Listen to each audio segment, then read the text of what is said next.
നിങ്ങളുടെ ഇഷ്ട പരമ്പരകൾ എക്സ്ക്ലൂസീവായി സൺ നെക്സ്റ്റ് ആപ്പിലൂടെ തികച്ചും ഫ്രീ ആയി ഇപ്പോഴേ ആപ്പ് ഡൗൺലോഡ് ചെയ്യൂ.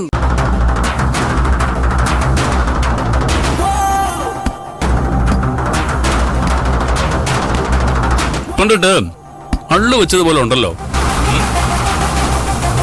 ഇങ്ങനെയുള്ള പോലീസുകാരോട് യാത്ര ചെയ്യുമ്പോ സൂക്ഷിക്കട്ടെ ബിജുക്കുട്ട.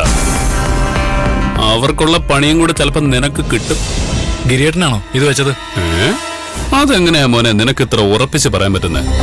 പോലീസുകാർക്ക് ജോലി ചെയ്യുന്ന നാട്ടിലെ ശത്രുക്കൾ ഉണ്ടാവുന്നത് സ്വാഭാവികമല്ലേ? പ്രത്യേകിച്ച് ഇത്രയും അഹങ്കാരമുള്ളൊരു പോലീസിന്. ദയവ് ചെയ്ത് പ്രശ്നമൊന്നും ഉണ്ടാക്കരുത്. അതൊക്കെ നീ സഞ്ജുവുമായിട്ടുള്ള വിവാഹം വേണ്ടെന്ന് വെക്കുന്നതിന് മുമ്പ് ആലോചിക്കണമായിരുന്നു. കല്യാണം സ്വന്തം ഇഷ്ടത്തിനല്ലേ ചെയ്യേണ്ടത്?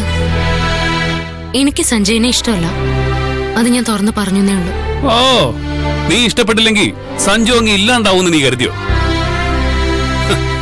നിന്നെക്കാളും നല്ല 100 പെണ്ണുങ്ങളെ വരിയായിട്ട് നിൽക്കും അവനെ കല്യാണം കഴിക്കാൻ. പക്ഷെ നീ അവനെയും ഗോപാൽജിയുടെ കുടുംബത്തെ അപമാനിച്ചത് ഞാൻ ഒരിക്കലും മറക്കില്ല.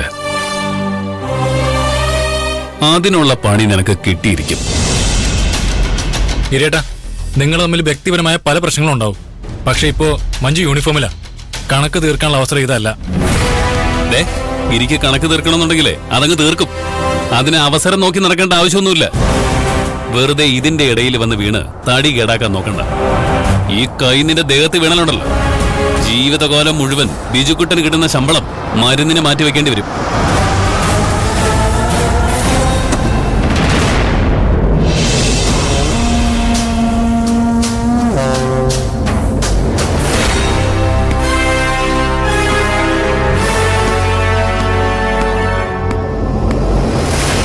എന്താ ഇവിടെ നടക്കുന്നത്? ജീപ്പിനെന്ത് പറ്റി? ആരോ അള്ളു വെച്ചതാ.